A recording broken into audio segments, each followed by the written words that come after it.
We are facing a global health crisis, unlike any in 75-year history of the United Nations. One that is spreading human suffering, infecting the global economy, and upending people's lives. A global recession, perhaps of record dimensions, is a near certainty. The International Labour Organization has just reported that workers around the world could lose as much as $3.4 trillion in income by the end of this year. This is above all a human crisis that calls for solidarity. Our human family is stressed and the social fabric is being torn. People are suffering, sick and scared. And current responses at the country level will not address the global scale and complexity of the crisis. This is a moment that demands coordinated, decisive and innovative policy action from the world's leading economies. We must recognize that the poorest and most vulnerable, especially women, will be the hardest hit. I welcome the decision by G20 leaders to convene an emergency summit next week to respond to the epic challenges posed by the COVID-19 pandemic, and I look forward to taking part. My central message is clear. We are in an unprecedented situation, and the normal rules no longer apply. We cannot resort to the usual tools in such unusual times. The creativity of the response must match the unique nature of the crisis, and the magnitude of the response must match its scale. Our world faces a common enemy. We are at war with a virus. COVID-19 is killing people as well as attacking the real economy at its core, trade, supply chains, businesses, jobs. Entire countries and cities are in lockdown, borders are closing, companies are struggling to stay in business, and families are simply struggling to stay afloat. But in managing this crisis, we also have a unique opportunity. Done right, we can steer the recovery towards a more sustainable and inclusive path. But poorly coordinated policies risk locking in or even worsening already unsustainable inequalities, reversing hard-won development gains and poverty reduction. I call on world leaders to come together and offer an urgent and coordinated response to this global crisis. I see three critical areas for action. First, tackling the health emergency. Many countries have exceeded the capacity to care for even mild cases in dedicated health facilities, with many unable to respond to the enormous needs of the elderly. Even in the wealthiest countries, we see health systems buckling under pressure. Health spending must be scaled up right away to meet urgent needs and the surge in demand, expanding testing, bolstering facilities, supporting healthcare workers, and ensuring adequate supplies with full respect for human rights and without stigma. It has been proven that the virus can be contained. It must be contained. If we let the virus spread like wildfire, especially in the most vulnerable regions of the world, it would kill millions of people. As we need to immediately move away from a situation where each country is undertaking its own health strategies to one that ensures in full transparency a coordinated global response, including helping countries that are less prepared to tackle the crisis. Governments must give the strongest support to the multilateral effort to fight the virus, led by the World Health Organization, whose appeals must be fully met. The health catastrophe makes clear that we are only as strong as the weakest health system. Global solidarity is not only a moral imperative, it is in everyone's interests. Second, we must focus on the social impact and the economic response and recovery. Unlike the 2008 financial crisis, injecting capital in the financial sector alone is not the answer. This is not a banking crisis, and indeed banks must be part of the solution. And it is not an ordinary shock in supply and demand. It is a shock to society as a whole. The liquidity of the financial system must be guaranteed, and banks must use their resilience to support their customers. But let's not forget, this is essentially a human crisis. Most fundamentally, we need to focus on people, low-wage workers, small and medium enterprises, the most vulnerable. And that means wage support, insurance, social protection, preventing bankruptcies and job loss. And that also means designing fiscal and monetary responses to ensure that the burden does not fall on those who can least afford it. The recovery must not come on the backs of the poorest, and we cannot create a legion of new poor. We need to get resources directly in the hands of people. A number of countries are taking up social protection initiatives, such as cash transfers and universal income. We need to take it to the next level to ensure support reaches those entirely dependent on the informal economy and countries less able to respond. Remittances are a lifeline in the developing world, especially now. Countries have already committed to reduce remittance fees to 3%, much below the current average levels. The crisis requires us to go further, getting as close to zero as possible. In addition, G20 leaders have taken steps to protect their own citizens and economies by waiving interest payments. We must apply the same logic to the most vulnerable countries in our global village and alleviate their debt burden. Across the board, we need a commitment to ensure adequate financial facilities to support countries in difficulties. The IMF, the World Bank, and other international financial institutions play a key role. The private sector is essential in creating investment opportunities and protecting jobs. And we must refrain from the temptation of resorting to protectionism.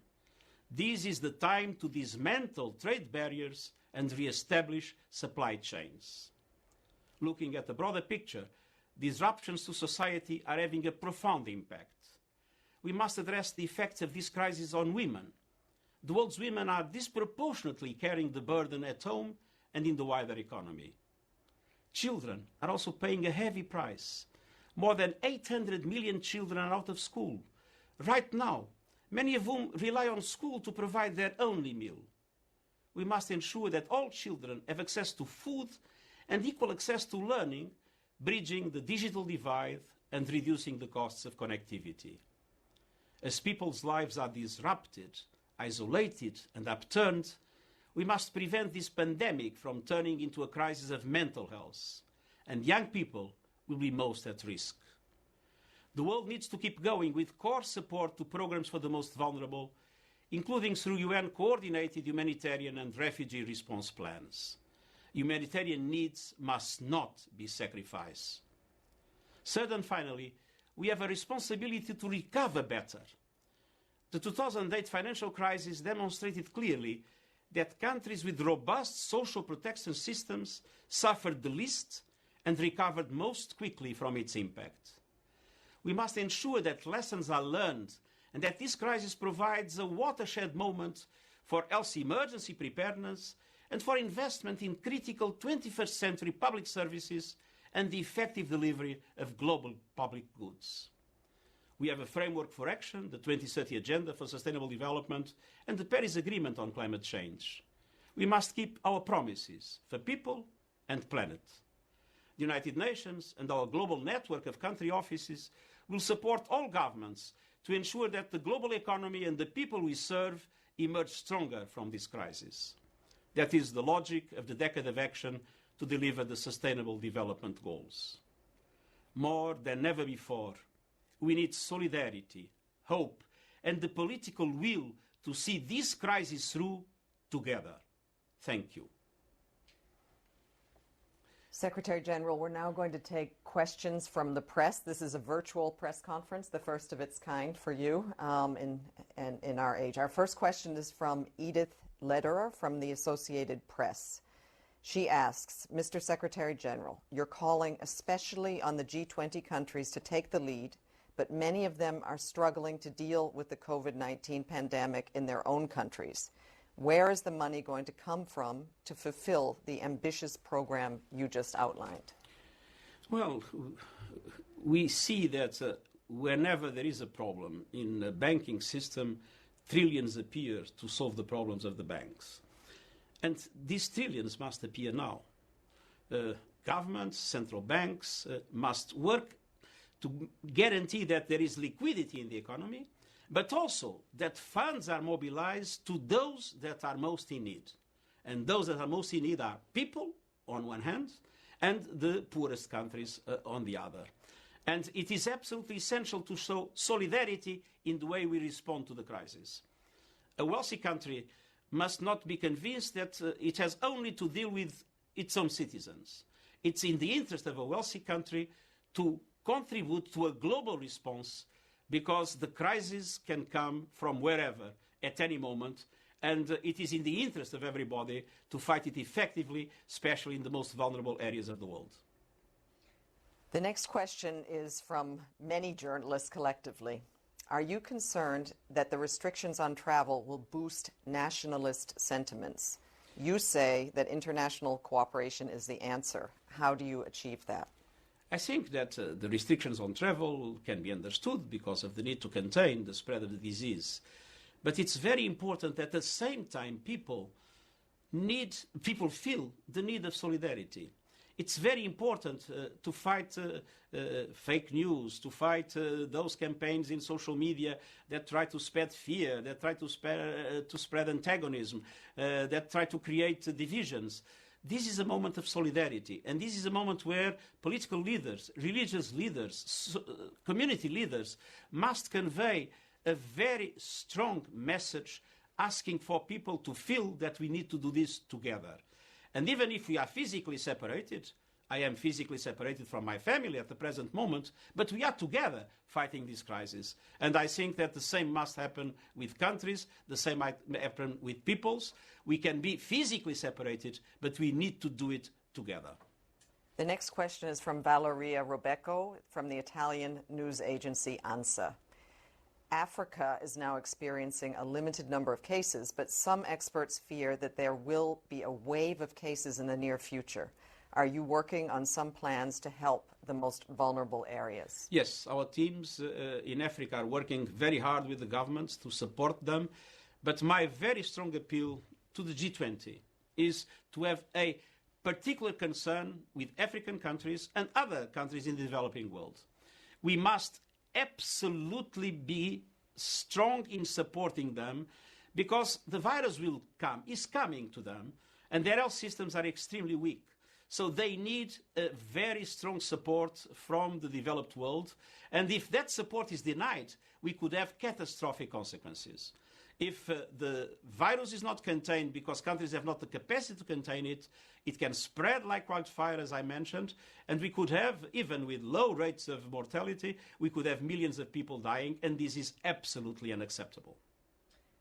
We're going to take two more questions. This next question is from a number of journalists. As you know, the journalists gathered here are working in this building, and they want to know, is it worth the risk to keep the UN Secretariat building open, and can the UN Security Council and the General Assembly meet virtually? First of all, we were ahead of the curve in the UN and the UN headquarters. We took precautions earlier than they were prescribed, even by the authorities here and in different other parts of the world. We have been extremely careful in order to contain the spread of the disease. I'm working in headquarters. Most of our staff is working at home. And I believe that when people absolutely need to come, they can come, because I think we have created the conditions to do it in perfect safety. On the other hand, it is very important to create the conditions for member states to be able to meet. The Security Council will meet next week more than once, and we have provided conditions for virtual meetings to take place at any moment. In some circumstances, physical presence is needed. In others, it is not. But we have all the conditions to allow for virtual meetings to take place with any number of people. I was just today in a virtual meeting with our 140 resident coordinators around the world. I've been in contact every day with 8 to 10 of our offices around the world and of our missions around the world. And I can tell you I'm very proud, because even in these very difficult circumstances, the UN everywhere is open for businesses, and we are working to make sure that we deliver in relation to the member states that need our support and in relation to the people we care for, the most vulnerable everywhere. Final question from Majid at Ruda Network. Does the SG think there should be any special financial support from developed countries to the developing countries, especially the ones dealing with other crises such as wars? It is absolutely essential to have solidarity at the present moment. It's absolutely essential that the effort that the developed countries are making to support their own citizens is extended to those countries that have not the capacity to do the same to their citizens, and where poverty is much more widespread and the conditions to fight the disease are much less effective. That's the end of this press conference. Thank you all for tuning in, and those who tuned in online also, thank you very much. Thank you very much.